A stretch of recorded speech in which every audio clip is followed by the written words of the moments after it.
dear friends, and welcome back once again to the Spiritist Moment. Today, our reflections will be the Gospel according to Spiritism, chapter 19. It's entitled, Faith Moves Mountains.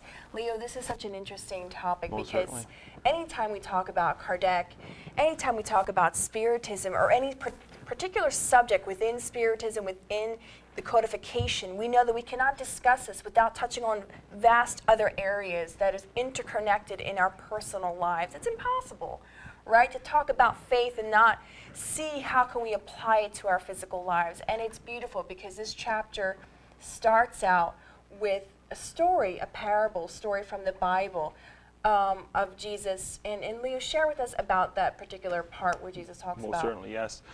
Just a quick reminder, this is not to replace our ability that we have to go and study the book and to read this passage, because it's very important for all of us to take our own conclusions. But yes, Kirsten, this passage starts with part of the Bible, Matthew chapter 17, verses from 14 to 20, when Jesus brought to us the teachings of the true faith. This man approached Jesus with his sick son, and after have taken the kid to the disciples, and they couldn't cure the son, and Jesus then started questioning, how long am I going to have to stay with all of you, to put up with this, the things that we would receive from a very caring father, and cures the son, the son of the man. And then reminds everyone that if we have the true faith, the faith of the size of a mustard seed, we would be able to move mountains. And we look at this and say, okay, how can we move mountains? What kind of mountains is he talking about? Let's look at the context. Let's try to analyze this whole thing, as well as the seed, right? Yeah. And we talk about having the seeds inside of us as well in our conscience.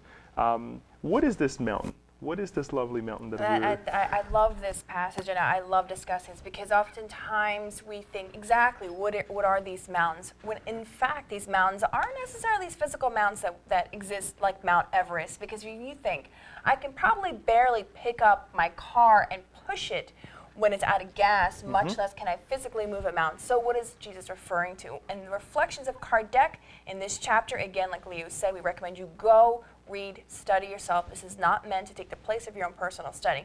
But let's reflect together. So we're friends, we're discussing the topic.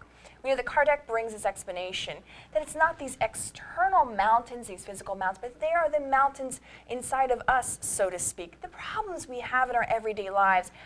We are social beings. Kardec, with the good spirits, brought this to us in the Spirit's book, explaining to us that we are social beings. We always are interacting with others. We have interpersonal relationships, relationship with ourselves and others, and oftentimes our greatest issues are our emotional issues, our problems that plague us. So if we are able to have faith enough to overcome those things, it's like moving a mountain. How many times we find ourselves in situations where we're able to overcome it because we have faith that we know that we can accomplish it, and we feel like $1 million. Right. We feel like, oh man, wow, I did it, I accomplished it. It's a great sensation. It's a great feeling. What is this essence, though? Where do we find this essence, right? As Kardec explains to us, we have to take it back to God. We have to strengthen our ability that we have to be always connected with God in the good spirits as well. As we think of something, as we need to accomplish something, as we want to do something in our lives for the best of ourselves and for the better of others as well, is to take ourselves back to God and be with God in these moments. Have this unshakable faith that is not based on just whatever somebody comes to me and say, okay, you should believe on this, you should have faith on this. No, let's reason. Let's bring reason into our hearts. Lee, you touch on another aspect in the chapter 19 where it talks about religious faith, when it talks about how we can never give faith to anyone else, nor could Jesus himself go there and give it to his disciples for them to go and cure. They themselves had to go inside themselves, extract that faith to go and cure, because I can't give my light. I can share a light with my brother, but I can't shine for someone else. Because Jesus, not in that time, could go, like I said, and give the disciples that faith. They had to go and cultivated themselves. So it's no different nowadays. This is very applicable in everyday lives. We have to extract this within inside our being. We have to find the strength to have this faith to believe. And Kardec in this chapter also talks about human faith and divine faith. So we know we can put it like this. Human faith is linear, right? But we are millennial spirits. We are in this constant motion of progress in our lives. But so where is divine faith in this mathematical equation? We could say it's vertical. So there has to be a meeting point of both so we can progress, right? Sure. For instance, let's give a for instance because we love examples. How do we apply it to our everyday lives? For instance, Steve Jobs, big God bless him wherever he is, he was very obstinate. He was very much obsessed with having a successful company with his ideas. He had this human faith, this faith and ability to progress, to get something and make it amazing. And he did. Right. So if we take the same theory and apply it to our lives, we can accomplish things. We can overcome these mountains, right, Leo? Most certainly, yes. And we'll be able to see life with a different perspective. And many times when we look at a situation of someone trying to accomplish something, we see in our daily lives with Spiritism, in other religions as well, we deal with people at work, we deal with throughout our families as well. We see all the struggles that we are going through, especially when we're trying to do something good. Many of us, we can relate to this, when we're trying to accomplish something, we always get that feeling with somebody who comes and who wants to shake ourselves a little bit, and we say, no, let's just keep it strong. And we lead on towards our goal. And this is what Kardec reminds us, that we want to make sure that we have this inside of us. Let's look at our goal. Let's look at the outcome, our effort, our faith. And this will bring us a lot. To kind of finalize this moment, when Kardec actually talks and brings the idea of faith being the mother of hope and charity, how beautiful this is as well. That when, this is the act, let's put it this way, that will bring us the idea of hope and charity. A lot of people get confused as well with the idea of faith and hope, because when you have faith, is this again, is for us looking towards the end. What is the goal? The hope is, if we're doing the right thing, I'm hopeful that something positive will come out of my good action. And throughout these good action, what is there? It's charity, it's love. So it's always a reminder for us, in order for me to be a loving individual, a charitable individual, and have hope in my heart, I have to have faith. It is. So how important this is for us to really make sure that we're exercising this daily in our lives. And the interesting thing you mentioned about charity, we know that also in the codification, when Kardec talks about the most meritorious charity that exists, because it's more laborious, he says, because it takes more effort for us to work on, is this charity we have in being patient with others, working on ourselves to be more patient, and likewise working on our faith to believe that whatever circumstances put in our lives, this is the divine faith I'm referring to here, this is not the human faith here, this is divine faith, the belief that whatever struggles we are going through or are coming our way, having faith in God, knowing that, okay, this is to help me evolve, this is to help me progress, this is coming for a reason. Let me have obedience and resignation, which is also talked about in the Gospel according to Spiritism. It's a separate chapter, but also talks about this, being obedient and resigning ourselves to accepting that is also, like I said in the beginning of this talk, it's impossible to talk about one aspect in the codification, such as faith, and not touch on the other roots of the doctrine and bringing it all in for it to really make sense for us to better apply it in our lives. Because we have to understand, and Kardec touches on this, that there also exists the laws of the universe. For instance, he mentions the universal cosmic fluid, which also plays a huge part in this idea of faith. Why? Because we know the law of thought.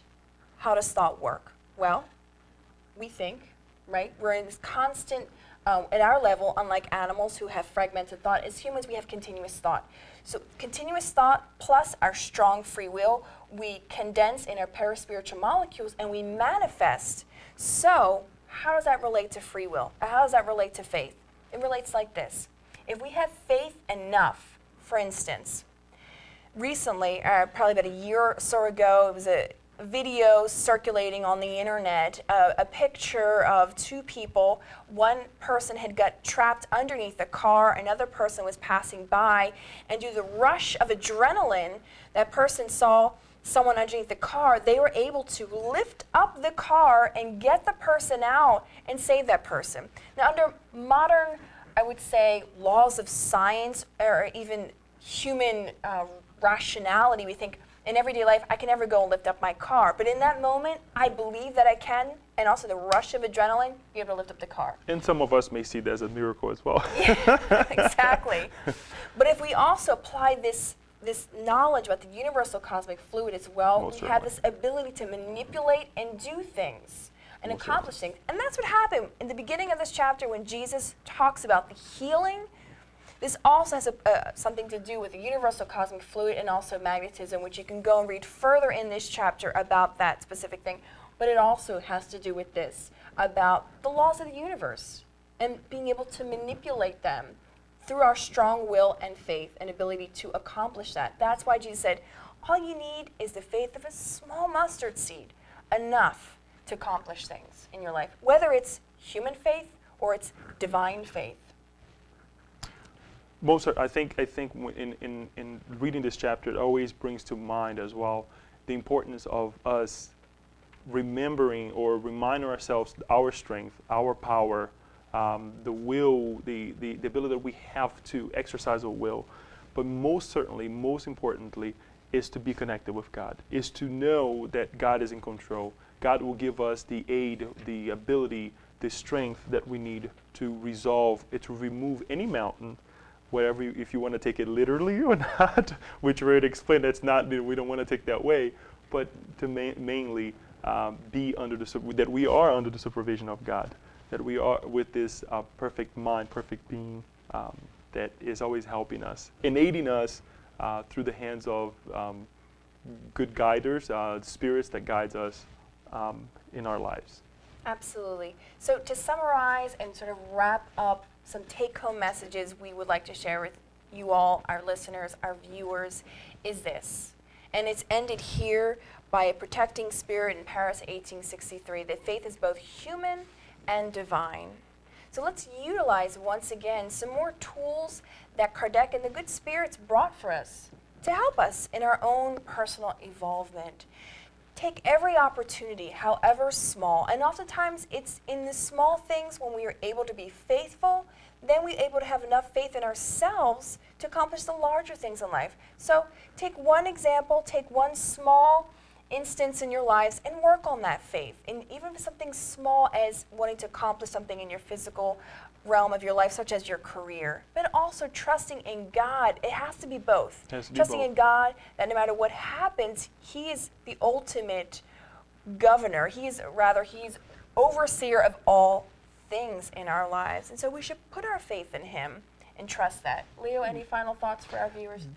I think this is the most important thing, is to always be connected with God, to have that strong will and believe in God that perhaps if things are not going our ways, there must be a reason that God is in control.